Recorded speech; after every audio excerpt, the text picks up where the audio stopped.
Are you ready to become awesomer? Hello everyone, this is Umar Hamid, your host, and welcome to the No Limit Selling Podcast, where industry leaders share their tips, strategies, and advice on how to make you better, stronger, faster. Get ready for another episode.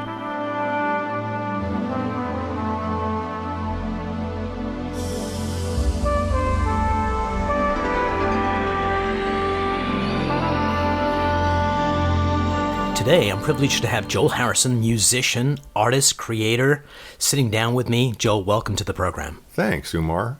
So you had your CD release party last night. I went to it.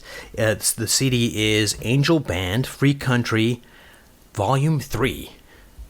Correct. This is CD number 1920? Yeah, I've lost track, which is a good thing. Tell me about the transition, because I met you a gazillion years ago in the days of Shambhala. It was more of a pop kind of, I'm not sure pop's the right word, but popular music. Yes, dance music. Dance music. And African R&B, yeah. Very cool. So tell me, why stick with this art form?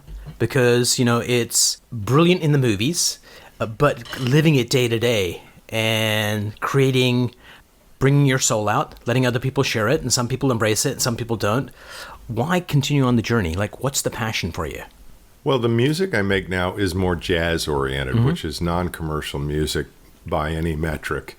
And so, as compared to what I was doing when we met, it's even further along that path of creative music that's outside of what most people listen to. And I love the jazz tradition. I love the idea of improvising. And I've always been one to embrace that culture, the African-American jazz history, and then everything that it's become today. And why do I stick with it? Mm-hmm. It's a very deep question, and I'm going to try to articulate it as simply as I can, because I don't really think there is a simple answer. That is that I feel like an artist is born and made, but certainly born, because you come into the world somehow with a sense of mission. That The only way that you can express your view of the world is through art.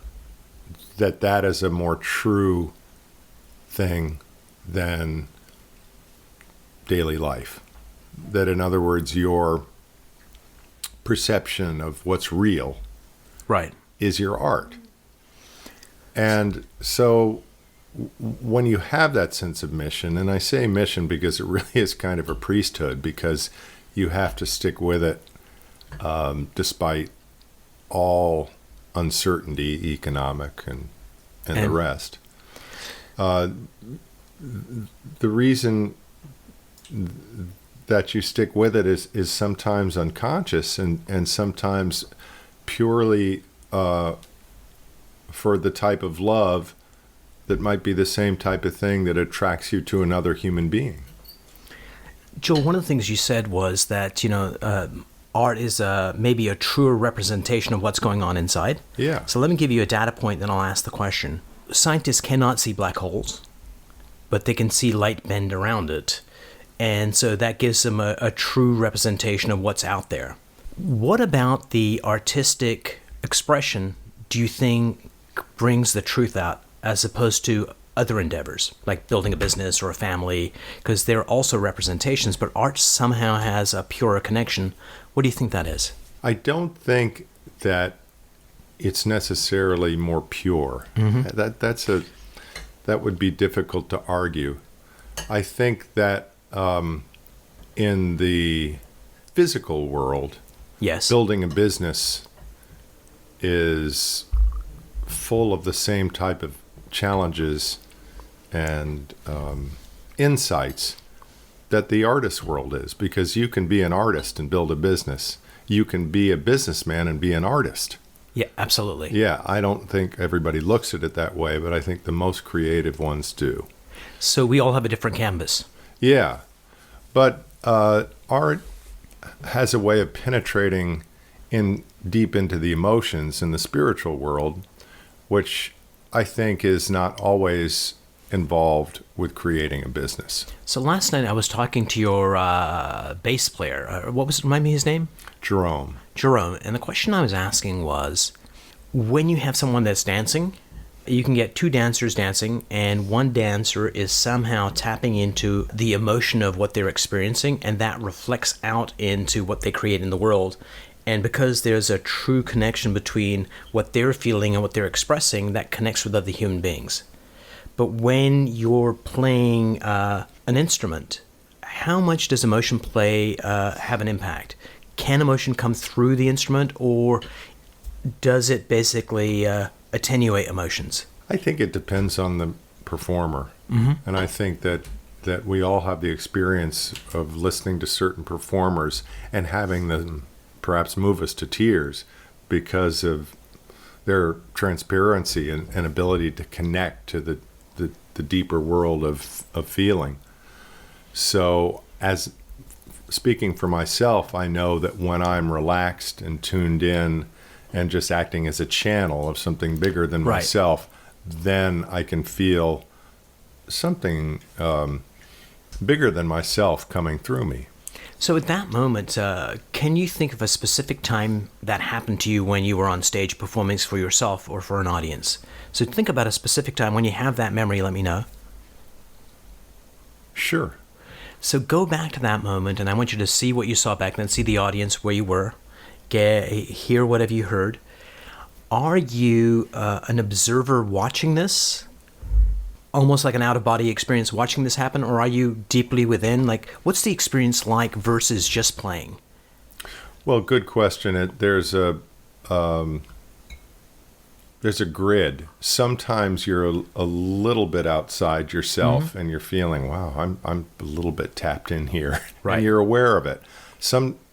Sometimes, very rarely, you're utterly lost in it, and you really become one with the music. And of course, those moments are a treasure and can compel you to keep going for 5 more years, even when you were ready to give up. Once so it you sounds feel like a them. Golfer. One good stroke and you're in.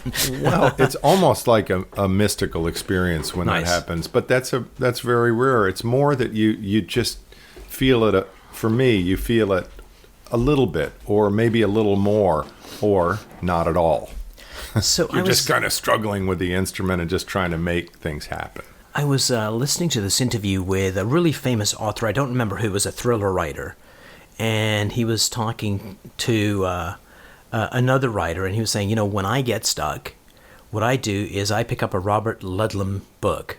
Anyone, just start reading it. And it inspires me to figure out how to get unstuck in the writing place that I'm at. What do I do with my hero here? As a musician that's creating, how important is it for you to continually feed yourself this language of music from other performers that informs what you do, inspires you? Like, a lot of writers read a lot. Is it the same for you when it comes to music? I do listen a lot. It's hugely important. I all my life I've listened to every different kind of music, and sometimes when you're stuck on a piece, it's the same thing. You might put it aside and be listening to something else and go, oh my God, there's my answer. So I think for all of us, that type of creative feedback from the world at large is critical. There are also times when you have to shut it out and not listen to anything so that you don't get unduly influenced. And many writers will say that while they're working on a novel, for instance, there might be a time period where they just can't read anything else other than, for instance, the nonfiction. News or something. Yeah. That's so this podcast is about the human experience, primarily in sales and leadership. The reason I wanted to have this conversation is you taught me a valuable lesson probably about 25 years ago. And this was, by the way, Joel's my brother-in-law. So when we first moved to the U.S., we lived with you for about a month. And I heard you practice and rehearse every day. And it was like, okay, what's the big deal? So musically, I'm challenged. But I heard a difference in your performances that were live. That this rehearsal led you to improve what you were doing. Yeah.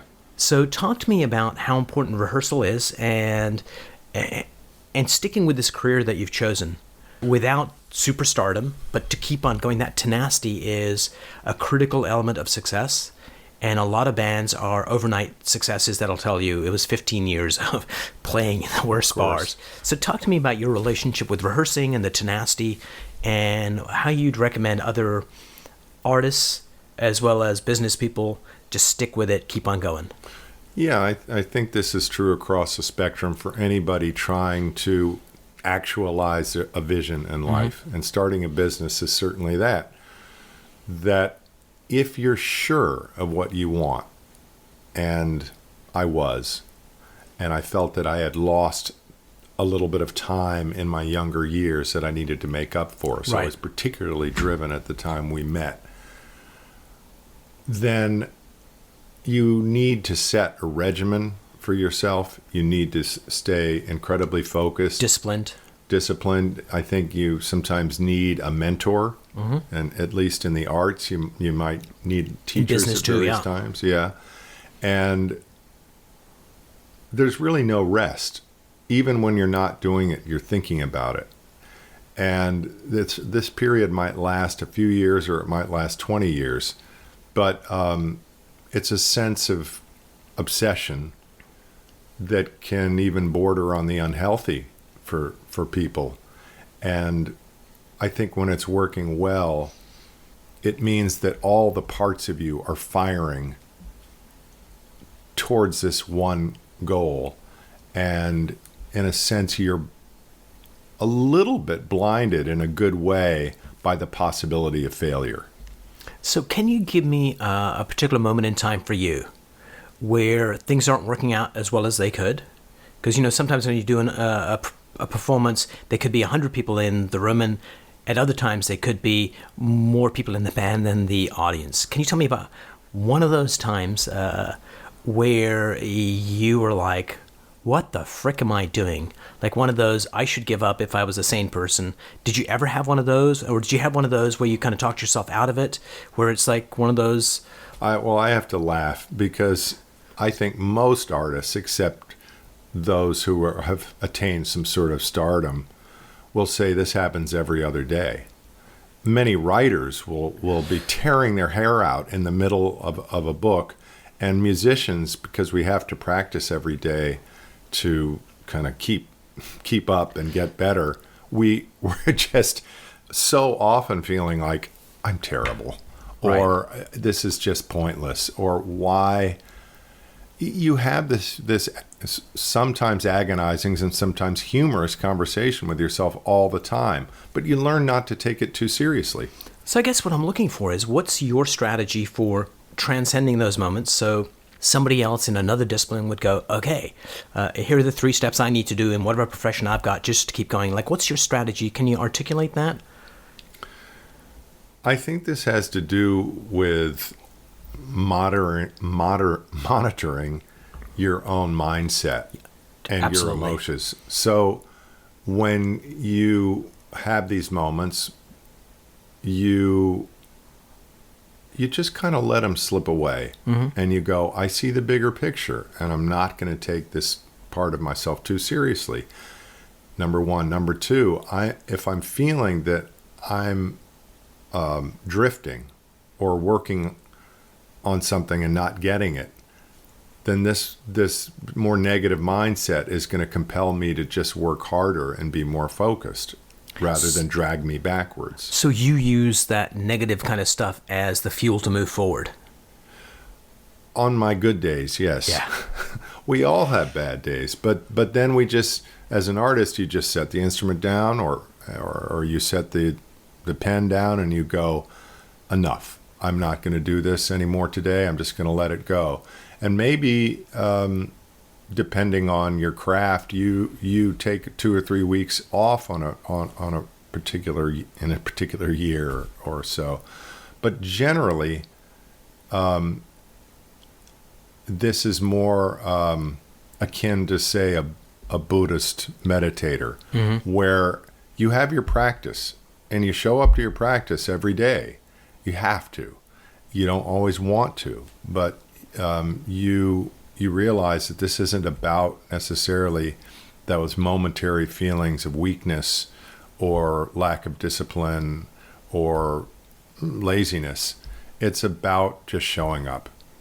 And you do it, and when it's done, you always feel better.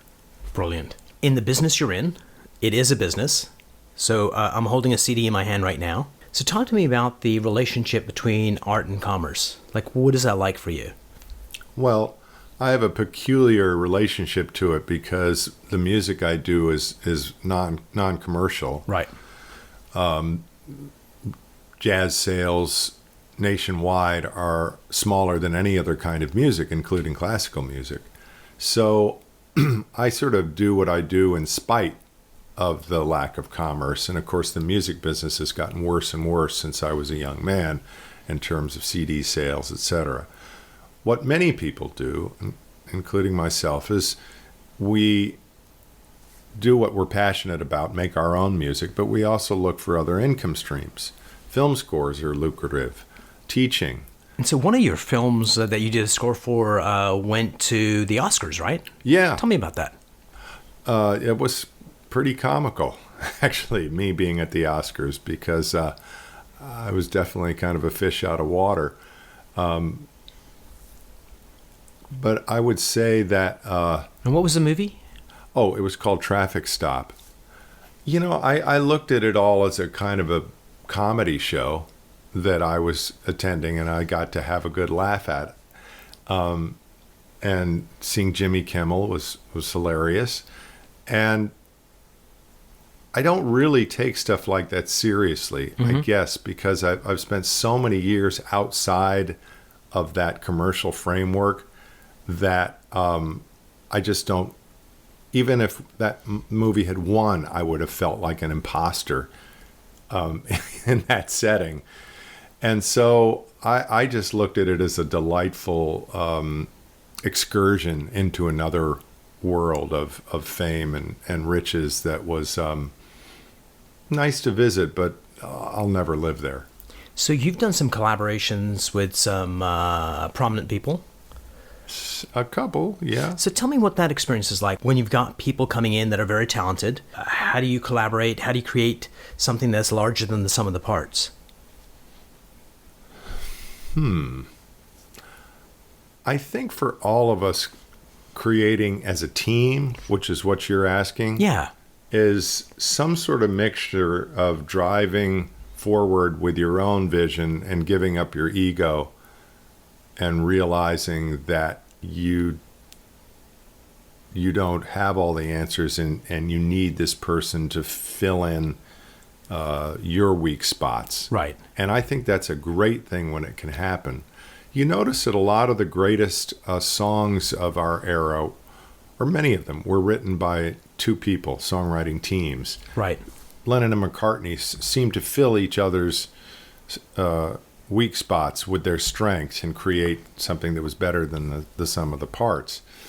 And when that can happen in art or business, I think it can be extremely powerful. However, often people's lives, Apple being a great example, the great businesses are driven by one powerful individual who is so, you might say, monomaniacal that they must have their vision met. Along the way, they're probably going to have to learn to work with others. And I see that as a lifelong process. Brilliant. Before we part company today, what's next on the horizon for you? I've got a new movie that I worked on coming out on HBO called Say Her Name, The Life and Death of Sandra Bland.